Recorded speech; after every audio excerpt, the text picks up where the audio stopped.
Genocide.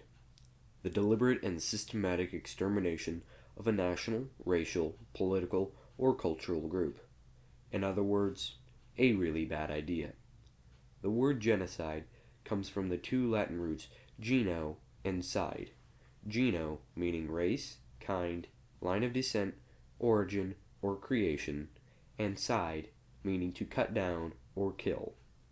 So, quite literally, the word genocide means to kill or destroy a certain race or species. Again, really bad idea. There are different kinds of genocide. Religious genocide, for example, is the extermination of a certain religion. But what ignites genocide? What causes a person or a group of people to decide to kill every last person of a race, removing them from existence? And, furthermore, are there correlations between genocides? Can connections be made between genocides that would allow us to predict future occurrences? One of the larger and more notable genocides in recent history is the Jewish Holocaust.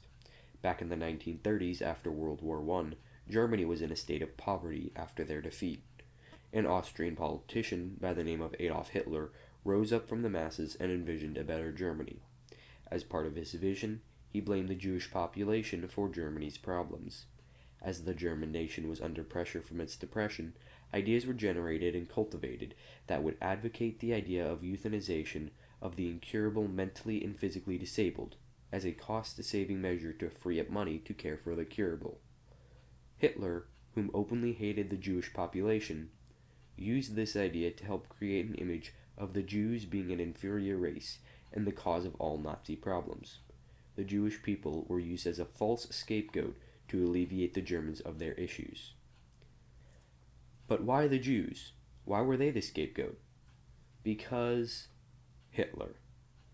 Having grown up as a child in an anti-Semitic region, these views were impressed upon him as a child, and he later built upon these anti-Semitic views to justify the blame.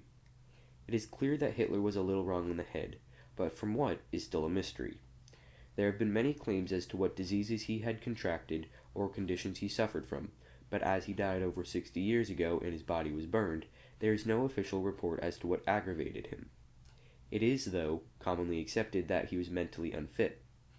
In a report from the Office of Strategic Services in 1943, Walter C. Langer of Harvard University described Hitler as a neurotic psychopath, and other recovered documents reported Hitler as to have contracted syphilis, which worsened and contributed to his increasing mental instability. Hitler became addicted to amphetamine, an addiction which only grew worse and caused him to be an inflexible decision-maker. All of these views are accepted as true, but since no clear evidence is known to exist, we will never know the truth. For 60 years, starting in 1909, Aboriginal children in Australia were separated from their families by the Australian government. There is a debate over the official region that the children were removed. However, newspaper articles suggest that the children were removed to protect the children from abandonment or other neglect. Other views claim that this was an attempt for the extermination of the Aborigines, that the race would not be able to support itself once the white man intervened, and they would eventually die out. Third views claim the Child Removal Act was in response of the fear of miscegenation, a fear of interracial marriages and reproduction. From 1910 to 1970, it has been confirmed that not one family escaped the effect of the child removal policy. People afraid of the third reason, of miscegenation, were afraid that the interracial children would threaten the predominant civilization's heritage. In the 1930s, the Northern Territory Protector of Natives, Dr. Cecil Cook, suggested the following solution. Generally by the fifth and invariably by the sixth generation, all native characteristics of the Australian Aborigine are eradicated.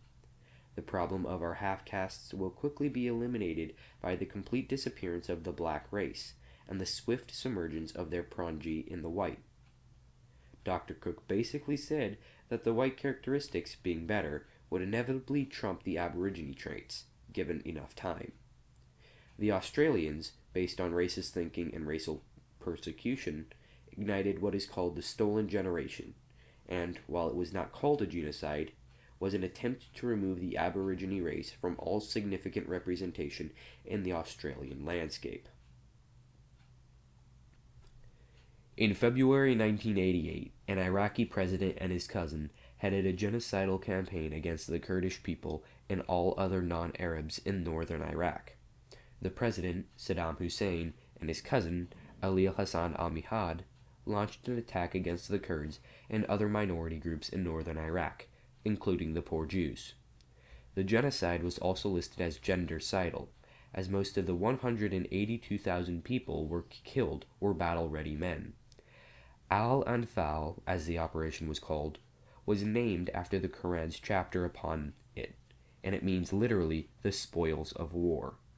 After the attack, Mihad ordered the men to loot the victims of everything they desired: cattle, clothing, valuables, or women. Iraq at the time was conflicted in the Iraq-Iran War, and most of the country was in turmoil at that time. It was then, strictly speaking, easy for Hussein and Mihad to launch attacks on the northern Kurds.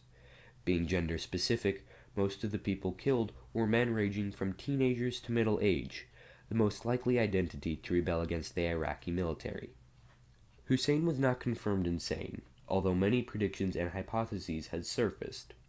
Keep in mind, though, we are talking about a guy who dropped mustard gas on thousands of his own northern citizens. It is a safe assumption that he is not considered at all, by our standards, as a normal adult. He took advantage of a time where the country was in conflict, and his immediate actions could be quickly overlooked. Are there connections between genocides? Is there a pattern? From analyzing the incidents mentioned above, we can perceive commonalities between the three. First off, all of the initiators, the catalyzers, believed that all men are not created equal, and believed that extermination of the lesser was the best solution. Hitler's upbringing and lack of mental stability led him to the conclusion that Jews were inferior. Australians believed that the Aborigines were beneath the white men. Saddam Hussein believed that all non-Arabs were unfit to live. Also, each genocide was taking place in a time period where the population of the catalyzers were eager to follow and may have been easily manipulable. For Hitler, the Germans were ridden with poverty, looking for a way out, for a scapegoat. The Australians were convinced they were in danger, and the Iraqi thought they were fighting an enemy, not a friend. Without the deception, without the overlooking, many of these incidents would not have happened. Finally, each race persecuted threatened the persecutor in some way. Hitler hated the Jews from childhood and thought they were the reason his country was poor, even though they weren't, while the Australian government believed that the Aborigines would undermine their culture. The Iraqi felt threatened, ironically, by their own people. All of these assumptions, though, are very vague, and can be applied most anywhere on a multitude of scales. It is this reason why genocides are so much more terrible. They are unpredictable, and we have no sure way of knowing when the next genocide will happen.